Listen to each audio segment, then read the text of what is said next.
तो स्वागत करता हूँ आप सभी का हमारे इस यूट्यूब चैनल नमन सिटी में। मैं हूँ नमन और मैं स्वागत करता हूँ सभी का। तो आज एमडीआई गुड़गांव की कॉल्स आउट हो गई हैं और तो मैंने सोचा कि जो मेरा एक्सपीरियंस रहा था लास्ट ईयर एमडीआई गुड़गांव के इंटरव्यू में वो मैं आपके संग शेयर करूँ। तो आज मैं आपके संग वो पूरा एक्सपीरियंस शेयर करने वाला हूँ।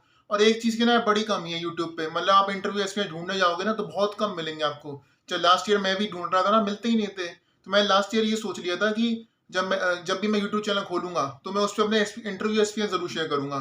तो आज मैं बस उस सीरीज की स्टार्ट कर रहा हूँ। इसके बाद अभी और भी इंटरव्यूज आएंगे जो मैंने इस साल जो मैं देने वाला हूँ, वो तो आएंगे ही आएंगे। जो मैं लास्ट ईयर भी जो मेरे एक्सपीरियंस रहे थे, जैसे लास्ट ईयर मैंने आई एम कैप का दिया था, मैंने आईएफटी का दिया था, आई एम अमृतसर का दिया था। तो जो लास्ट ईयर वाले एक्सपीरियंस है वो भी शेयर करूंगा इस चैनल पे भी आगे। और जो इस साल के इंटरव्यू होंगे मेरे, वो भी मैं आपके संग ऐसे एक्सपीरियंस शेयर करते जाऊंगा। तो आज मैं अभी लास्ट ईयर का जो मेरे एमडीआई गुड़गांव का इंटरव्यू था वो मैं आपके संग शेयर करूंगा। और ये कुछ 14 या 16 मार्च के आसपास हुआ था ये वाला इंटरव्यू। तो स्टार्ट करते हैं। तो और उससे पहले छोटी सी इन्फॉर्मेशन, एक टेलीग्राम ग्रुप मैंने क्रिएट किया है जिसका पर्पस बस यही है कि आपको मेरा इंटरेक्शन बढ़ सके। तो उसका लिंक आपको डिस्क्रिप्शन बॉक्स और कमेंट बॉक्स में नीचे मिल जाएगा। तो मैंने लास्ट ईयर ये लिख लिया था पूरे अपने एक्सपीरियंस सभी जो मैं इंटरव्यू देता गया था, क्योंकि मुझे पता था मैं कभी ना कभी शेयर करूंगा ये यूट्यूब पे। तो मैं जो मैं लिखा था लास्ट ईयर वहीं से ये पूरा पढ़ रहा हूँ। तो दो फीमेल थी, दो मैम थी जिन्होंने इंटरव्यू लिया। मेरी लास्ट ईयर कैट प्रोफाइल बता दूंगा अपनी। लास्ट ईयर मेरी कैट की परसेंटाइल अराउंड 93 थी। और 10th में थे मेरे 85, 12th में थे मेरे 87, ग्रेजुएशन में मेरे थे 79। मैं हूँ नॉन इंजीनियर, बीकॉम की है दिल्ली यूनिवर्सिटी से। और तो मार्च ये थी मेरी प्रोफाइल। ताकि आप कमेंट में ना पूछो तो मैंने यही बता दिया। और मार्च में इंटरव्यू हुआ था और टाइम था, महीना था मार्च का, टाइम था 5:30। राइम सा बन गया बड़ा। महीना था मार्च, टाइम था 5:30। तो अच्छी चीज़ क्या थी ना इस इंटरव्यू में कि मुझे ज़्यादा वेट नहीं करना पड़ा। क्योंकि मेरा जो आई एम कैप का इंटरव्यू हुआ था ना, मुझे 4-5 घंटा वेट करना पड़ा। मतलब 1:30 बजे मैं बैठा था और शाम के 5 बजे मेरा नंबर आया था। 3.5 घंटे वेट करना पड़ा। एमडीआई गुड़गांव के इंटरव्यू में एक बात अच्छी थी, बैठने के 15-20 मिनट के अंदर ही मेरा नंबर आ गया था। क्योंकि वो आपको स्पेसिफिक टाइम देते हैं कि इस स्लॉट में आपका इतने बजे नंबर आएगा। तो वो चीज़ बड़ी अच्छी थी एमडीआई गुड़गांव के इंटरव्यू में। तो मैंने काफ़ी सारी चीज़ें प्रिपेयर की थी, करंट अफेयर सब्जेक्ट्स काफ़ी कुछ प्रिपेयर किया था, लेकिन कुछ भी नहीं पूछा गया उसमें से। मतलब वो सब बेकार चला गया। और इसलिए कहते हैं इंटरव्यू बड़े अनप्रेडिक्टेबल होते हैं। आप सोचिए, मतलब जो आप नहीं सोच के जाओ वही पूछा जाता है। तो इंटरव्यू स्टार्ट हुआ। नॉर्मल जो फॉर्मेलिटी होती है जो हम करते हैं, मैंने गुड इवनिंग करा, क्योंकि शाम का वक्त था, 5:30 का टाइम था तब इंटरव्यू था। तो 5:30 के आसपास था। मैंने कहा गुड इवनिंग मैम। फिर मैम ने मुझसे कहा सबसे पहले कि आप अपना इंट्रो दो। तो मैंने अपना इंट्रो दिया। तो उसमें ना मेरे इंट्रो में जो एक चीज़ थी, मैंने अपने फेलियर्स के बारे में थोड़ा बताया है। और मैंने जो ये देखा है ना, अपने फेलियर्स के बारे में अगर आप बात करो इंट्रो अपने बारे में, तो वो काफ़ी पसंद आता है पैनलिस्ट को। तो ये मेरी पर्सनल राय है। तो मैंने अपने इंट्रो में अपने थोड़ा बहुत फेलियर का पार्ट रखा था। तो मैम ने वो पूछा फेलियर पे, तो उन्होंने और पूछा कि आप इसके बारे में और बताइए। मैंने उन्हें बताया कि मैम मेरे इंटर्नशिप के इंटरव्यू क्लियर नहीं हो रहे थे क्योंकि मेरी कम्युनिकेशन स्किल्स उतनी अच्छी नहीं थी। ये सब मैंने बताया उन्हें। फिर वो पूछती हैं उनके, तो इंटरव्यू के बाद उनका अगला क्वेश्चन ये होता है कि आपका स्कोर इतना कम क्यों है 12th क्लास की इंग्लिश में। मेरा इंग्लिश में कम स्कोर है 12th बोर्ड में। तो उन्होंने पूछा क्या रीज़न था 12th में कम आने का।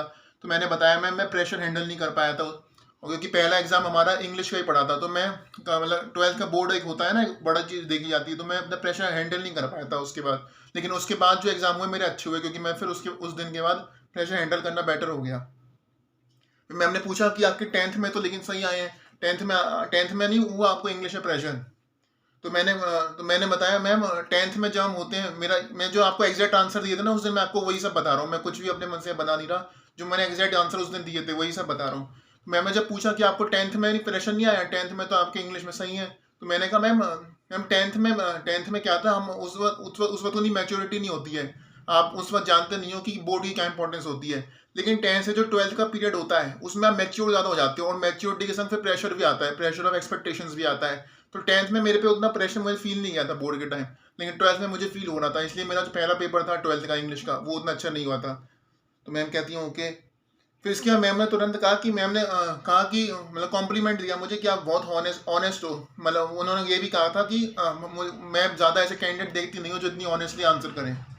तो मैंने कहा थैंक यू मैम। उसके बाद उन्होंने क्वेश्चन किया कि what you like to read, मतलब क्या पढ़ना रीड करना क्या पसंद करते हो, किस टाइप की आप रीडिंग पसंद करते हो। ये एक क्वेश्चन था जिसका मैं उतना अच्छा तरह मैंने आंसर नहीं किया मेरे अकॉर्डिंग। मैंने सच बोला, मैं उतना ज़्यादा रीडिंग नहीं करता, क्योंकि जो कि मैं सच में नहीं करता हूँ। मैंने कहा कि मैंने कहा मैम मैं उतना ज़्यादा रीड, मैं सब इंग्लिश में बोला, यहाँ पे मैं आपको हिंदी में बता रहा हूँ। तो मैंने कहा मैम मैं उतना ज़्यादा रीड नहीं करता हूँ। तो मैम ने कहा फिर कि एमडीआई में तो लेकिन आपको काफ़ी सारी रीडिंग करनी पड़ेगी, काफ़ी सारी जो केस स्टडी वगैरह होती हैं वो सब आपको काफ़ी सारी रीडिंग करनी पड़ेगी। तो उसकी जगह मैंने कहा था कि मैम मैं ऐसे एज अ हॉबी या टाइम पास में रीड करना पसंद नहीं है मुझे। अगर आप मुझे ऑप्शन दोगे तो मैं रीड करना पसंद नहीं करूंगा, लेकिन अगर मुझे टास्क के तौर पे रीड करने को कहा जाएगा तो मैं ऑब्वियसली करूंगा। अगर मुझे कोई टास्क दिया गया है जिसके रीड करना जरूरी है तो वो मैं ऑब्वियसली करूंगा, लेकिन ऐसे मतलब बिना किसी बात के मतलब मैं नहीं करूंगा। मतलब मैंने इस तरह से अपनी बात को इंग्लिश में समझाया था। तो फिर उसके मैम ने कहा था ओके। मैम ने कहा था फिर आप ये बताइए कि अगर हम आपको 10 पेज की केस स्टडी दे दें तो फिर आप उससे प्रेजेंटेशन कैसे दोगे? तो मैंने कहा मैम, इसमें मेरा आंसर क्या था कि मैम मैं पहले पूरी 10 पेज की केस स्टडी पढ़ूंगा, उसमें से जो इंपॉर्टेंट पॉइंट्स हैं मैं वो उस पर मैं अंडरलाइन कर दूंगा, और इन इंपॉर्टेंट पॉइंट्स के इर्द गिर्द मैं अपनी प्रेजेंटेशन को प्रिपेयर करूंगा जो उन इंपॉर्टेंट पॉइंट्स को कवर करे। तो पहले मैं पूरी केस स्टडी पढ़ूंगा 10 पेज की, और उसमें जो इंपॉर्टेंट पॉइंट्स हैं उन्हें हाईलाइट करूंगा, और उसके बेसिस पे मैं अपनी प्रेजेंटेशन प्रिपेयर करूंगा। मैम ने कहा था ओके नमन। फिर उसके मैम मैम ने कहा कि ये मतलब दोनों मैम जो मैम है ना वो बारी बारी पूछती जा रही थी। तो उसके बाद मैम ने कहा कि हाँ, हाँ, फिर मैम ने कहा कि हाँ नमन अब आप लॉग आउट कर सकते हो। फिर मैंने वही आखिर में कहा गुड डे मैम, फिर मैंने ग्रीटिंग्स दी और फिर मैंने मीटिंग लेफ्ट कर दी। अब इसका वर्डिक्ट क्या हुआ था कि जो उनका कोर प्रोग्राम था उसमें तो मैं वेट लिस्टेड रह गया था, उसमें सेलेक्ट नहीं हुआ था। एचआरएम के लिए क्या हुआ था ना, एक 1.25 महीने बाद उनका वो आया था कि आप पेमेंट कर सकते हो, और उसके बाद हम मतलब उन्होंने जो सीट बच गई थी उसके उन्होंने कही थी कि आप पेमेंट कर सकते हो, और अगर सीट में हुई मिली हमारे पास होगी तो हम आपको दे देंगे। तो मैंने पेमेंट किया नहीं, मुझे एचआर में वैसे भी जाना नहीं था। तो एक तरह से आप कह सकते हो कि इधर सिलेक्ट मैं नहीं हुआ था। तो किसी क्या रीज़न हो सकते हैं उस पर भी मैं बात करूंगा। एक जो रीज़न हो सकता है कि मेरी परसेंटाइल बॉर्डर लाइन पे थी, क्योंकि एमडीआई जनरली 96 97 पे कॉल देता है, लास्ट ईयर में 93 थे, तो वो एक रीज़न हो सकता है। प्लस जो रीडिंग वाला हो सकता है मेरा आंसर था वो उन्हें पसंद नहीं आया हो, ये भी एक रीज़न हो सकता है। अब इसके टिप्स क्या है मेरी तरफ से, अगर मैं कुछ आपको, क्योंकि लास्ट ईयर मैंने इंटरव्यूज दिए हैं काफ़ी सारे, तो उसमें अब मैं आपके साथ कुछ अगर शेयर करना चाहूँ ये मैं, और इस इंटरव्यू बेसिस पे भी अगर मैं कुछ शेयर करना चाहूँ तो एक टिप ये रहेगी कि आप हंसते रहिए, चाहे मतलब आप पे चाहे प्रेशर क्यों ना हो, आप जस्ट कीप स्माइलिंग, और प्रेशर को ना अपने चेहरे पर रिफ्लेक्ट मत होने दीजिए, और ऑनेस्ट रहिए लेकिन ओवर ऑनेस्ट मत रहिए। जैसे कि मैंने रीडिंग में ही मैंने अपने को सच सच बताया, जो मैंने 10th 12th के बारे में पूछा गया कि आपके इंग्लिश में क्यों नहीं थे, उधर ही मैंने सच बोला। फिर जब वो रीडिंग का पूछा गया तब भी मैंने सच बोला। तो ऑनेस्ट रहना अच्छी बात है, लेकिन ओवर ऑनेस्ट मत रहिए। कुछ आंसर्स में आपको कभी कभार समझ जाइए, ठीक है। और उसके अलावा जब भी आपसे कोई क्वेश्चन पूछा जाए ना तो इस कंप्लीटली नॉर्मल कि आप अपने मैम से कह दें या सर से कह दें कि क्या मैं 10-20 सेकंड ले सकता हूँ, can I take 10 seconds to think. वो कभी भी मना नहीं करते हैं उन्हें, वो बल्कि बल्कि उन्हें मतलब इसमें ये कोई नेगेटिव चीज़ नहीं है। उन्हें ही पता है कि आप उन्हें ये मालूम पड़ेगा बल्कि कि आप थॉटफुल हो, आप ऐसी कुछ नहीं बोल देते, आप सोच के आंसर दोगे, ये एक अच्छा चीज़ मानी जाती है। तो कभी भी आपसे कोई क्वेश्चन पूछा जाए तो आप ये जो सामने पैनल है उनसे आप कह सकते हो कि क्या मैं 10 सेकंड लेके सोच सकता हूँ, वो आपको ज़्यादातर बार हाँ ही कहेंगे। तो कुछ भी आंसर देने से पहले अगर आप चाहते हो थोड़ा टाइम लेना तो 10 सेकंड मांग लीजिए। ये बिल्कुल फाइन है, ये इसमें कुछ भी गलत नहीं है।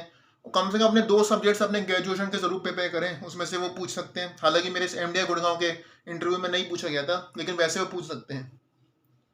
और अगर आंसर नहीं आता हो ना तो क्लियरली कह दीजिए।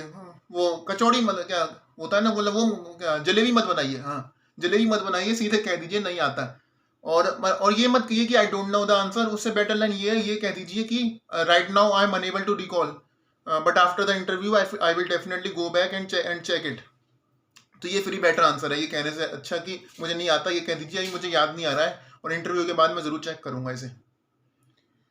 और जिस कॉलेज का आप इंटरव्यू बैठने वाले हो ना उसका विजन और मिशन स्टेटमेंट जो उनकी वेबसाइट पे आपको मिल जाएगा वो जरूर पढ़ लिया करिए। इसे आप अपने आंसर्स में इंक्लूड कर सकते हैं। जैसे आपका कोई XYZ कॉलेज का इंटरव्यू है तो उस कॉलेज का उसकी वेबसाइट पर जाके ना आपका विजन और मिशन का एक पेज होता है, वो उस पर आप उनका विजन और मिशन पढ़ लीजिए। इससे क्या फायदा है, बाई चांस उन्होंने पूछ लिया कि वाई दिस कॉलेज, हमारा कॉलेज में आप क्यों आना चाहते हो, तो उसमें आप अपना वो विजन और मिशन वाली जो लाइन है ना वो इंक्लूड कर सकते हो अपने आंसर्स में। तो जिस भी कॉलेज का इंटरव्यू बैठो ना, विजन और मिशन पे 5-10 मिनट लगते हैं, वो जरा एक बार पढ़ लिया करो। और be polite, speak clearly and speak slowly during the interview. होले होले बोलिए, धीमे बोलिए, पोलाइट रहिए, चेहरे पे स्माइल रख के बोलिए। बस यही टिप्स हैं। और हाँ, होपफुली मेरे अकॉर्डिंग उस दिन जब मुझे लगा था, जब इंटरव्यू खत्म हुआ, मुझे लगा था डिसेंट हुआ interview, to be very honest. लेकिन शायद परसेंटाइल कम थी, उसने भी काफ़ी बड़ा रोल प्ले किया कि मेरा शायद कन्वर्ट नहीं हुआ, और शायद वो रीडिंग वाला जो आंसर था उसका भी रोल रहा। होपफुली इससे कन्वर्ट होगा। आज कॉल आ गई है। मेरा इंटरव्यू जो है वो अप्रैल में एमडीआई का, होपफुली अच्छा होगा। वो भी आपके संग इंटरव्यू शेयर करूंगा, और जैसे जैसे अब इंटरव्यू मेरे होंगे, अभी 27 को मेरा एसआईबीएम पुणे का है, तो उसके इंटरव्यू एक्सपीरियंस मैं आपके संग शेयर करता रहूंगा। और इसके अलावा इस चैनल पे आपको काफ़ी सारे इंटरव्यू एक्सपीरियंस मिलने वाले हैं। अभी सीमेट और सीईटी की स्ट्रेटेजी भी आएगी, कब आएगी थोड़ा मैं कह नहीं सकता हूँ अभी, क्योंकि इंटरव्यूज लाइंड अप है, लेकिन मुझे जब भी टाइम मिलेगा तो मैं आपके लाने की कोशिश करूंगा। बाकी टेलीग्राम ग्रुप ज्वाइन कर सकते हैं, उसका लिंक आपको डिस्क्रिप्शन और कमेंट बॉक्स में मिल जाएगा। और अगर वीडियो पसंद आई तो प्लीज़ लाइक कर दीजिए, चैनल को सब्सक्राइब कर दीजिए। आगे भी ऐसी आपको कई सारी वीडियो मिलने वाली है। बाकी मिलते हैं बहुत जल्द अगली वीडियो में।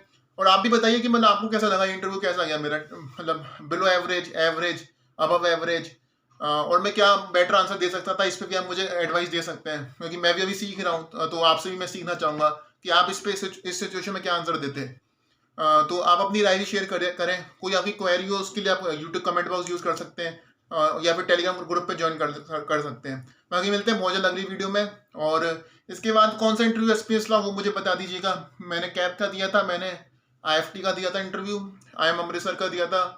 तो आप बता दीजिए, आप अपनी राय रख दीजिएगा। अगर मैंने वो इंटरव्यू दिया होगा तो मैं आपके संग यहाँ पे यूट्यूब पे शेयर कर दूंगा, ठीक है।